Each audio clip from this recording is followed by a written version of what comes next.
내년도 기준 중위소득 그리고 급여별 최저보장 기준이 결정되었습니다. 그저께 29일 보건복지부는 제67차 중앙생활보장위원회 이 회의를 개최해서 내년도 중위소득을 5.4% 인상 결정했습니다.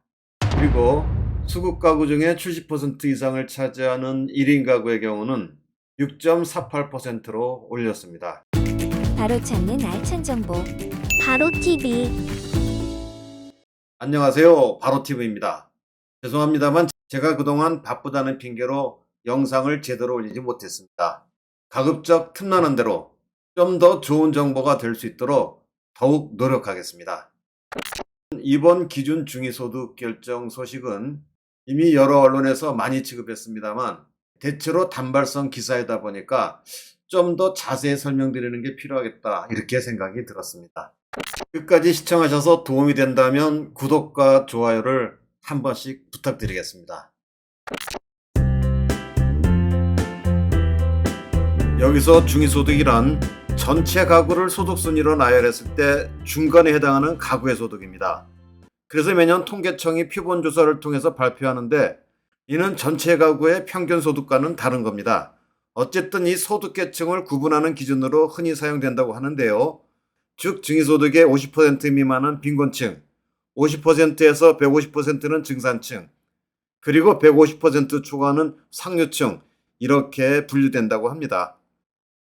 기준 중위소득이란 이런 중위소득을 기반으로 해서 최근의 소득 증가율 같은 것들을 반영한다든가 해서 중앙생활보장위원회에서 결정하는데 그것이 올해는 혼자 사는 1인 가구의 경우는 194만 4,820원, 이것이 내년에는 207만 7,892원 이렇게 오른다는 겁니다.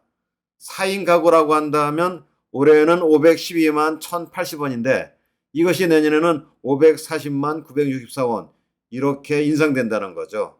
그러면 이 기준 중위소득이 왜 중요한 거냐? 그것은 이 기준 중위소득을 가지고 기초생활보장제도와 같은 76개 복지사업의 수급자 선정하는 기준으로 활용된다고 하는 거죠. 그래서 생계급여, 의료급여 이런 각종 복지급여 액수가 결정되기 때문입니다. 지금 화면에 이 76개 복지사업이 쭉 도표로 나와 있는데요. 맨 처음에 국민취업지원제도, 산재근로자 생활안정자금융자, 근로자 생활안정자금 대부, 직업훈련생계비 대구, 기초생활교육급여 등등등 해가지고 우리 웬만한 사람들이 제대로 파악하지 못하고 있는 상당히 많은 복지사업이 있다는 것을 알 수가 있겠습니다.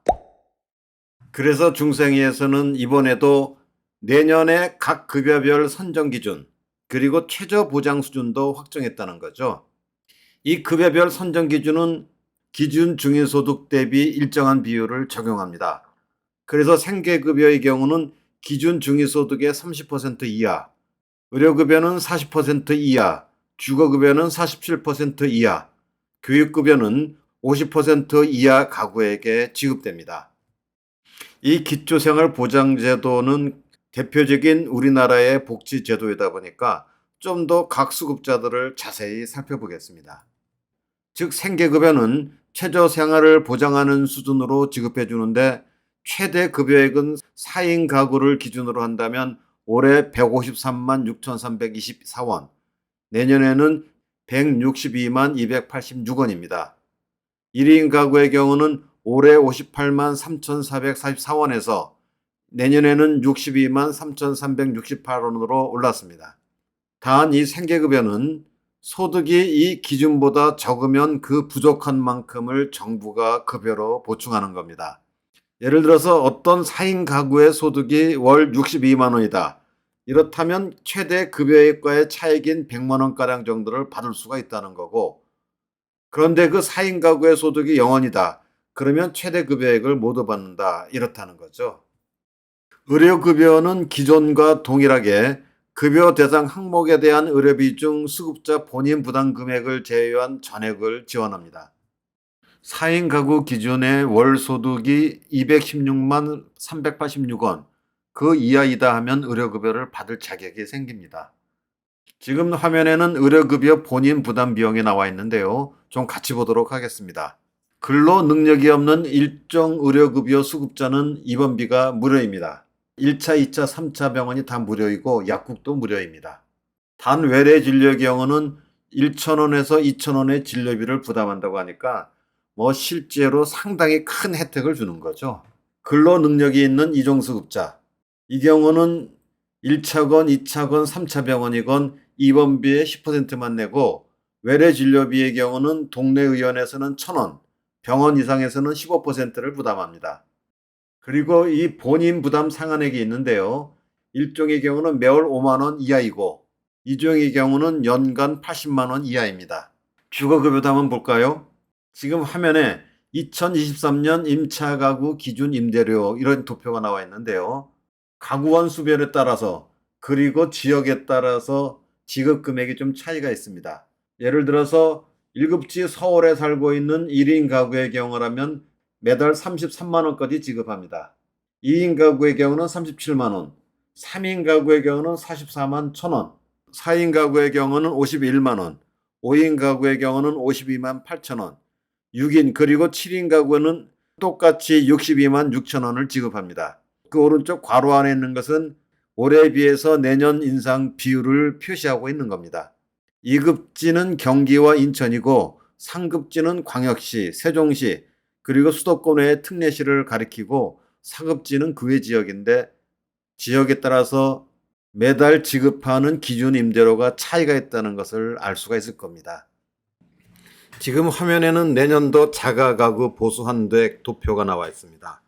이것은 일정한 가격의 자기 집이 있지만 주거급여 대상자에게 집수리에 대한 지원금을 지원하는 제도입니다. 물론 주거급여 대상자에게만 해당된다는 사실을 참고하시면 좋겠습니다. 자, 다음에는 교육급여입니다. 4인 가구 기준에서 월 270만 482원 이하의 소득이 있는 가구만 받을 수가 있습니다. 올해보다는 내년 평균 지원금이 23.3%가 인상이 된다고 하는데 그래서 연 1회 초등학교는 45만 1천 원, 중학교는 58만 9천 원, 고등학교는 65만 4천 원을 지급합니다. 참고로 알다시피 우리나라는 현재 고등학교까지 무상교육제도가 실시되고 있습니다. 그러다 보니까 수업료와 같은 지원금은 필요가 없지만 고교 무상교육이 실시되지 않는 학교에 재학 중이다. 그렇다면 입학금이나 수업료를 지급받을 수가 있습니다. 물론 교육급여 지급 대상자에게만 한한다는 것을 명심하셔야 되겠습니다. 지금까지는 현금으로 지급됐는데 내년 3월부터는 바우처로 개편된다고 하니까 참고하시면 좋겠습니다. 우리는 이렇게 해서 지금까지 생계급여, 의료급여, 주거급여, 교육급여 이 각각의 기초생활수급자에 대한 안내 말씀을 드렸는데요. 그 앞에 화면에서 봤던 도표를 참고하셔서 이외에도 1인 가구, 2인 가구, 3인 가구, 5인 가구, 6, 7인 이상의 가구에 대한 내용도 함께 파악하셔서 혹시라도 자신이 각 급여를 받을 수 있는 수급자 자격이 되는지 꼭 확인해 보시면 좋겠습니다. 참고로 오늘 방송 내용과 관련된 자료들은 영상 아래 설명란에다가 링크 걸어서 제공해 드리니까 필요하신 분들은 다운받으셔서 참고하시면 좋겠습니다. 우리 사회는 최저생계비도 받지 못하는 분들이 아직도 많습니다. 그래서 국가와 사회가 이들의 최소한도의 인간다운 생활을 할 수 있도록 서로 도와주고 자립과 자활을 지원하기 위한 제도를 펼치고 있는데요. 이 국민기초생활보장법을 통해서 이미 말씀드렸다시피 생계급여, 의료급여, 주거급여, 교육급여, 해상급여, 장제급여, 자활급여 이런 총 7개의 급여를 지원하고 있습니다.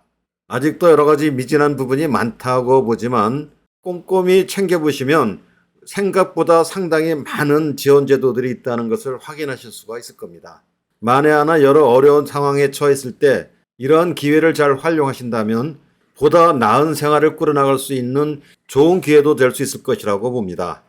오늘 이 방송을 통해서 보다 많은 사람들이 정확한 정보를 제공받고 의지를 북돋아서 조금이라도 더 사회적 혜택을 받고 보다 나은 생활을 누릴 수 있다면 정말 좋겠습니다.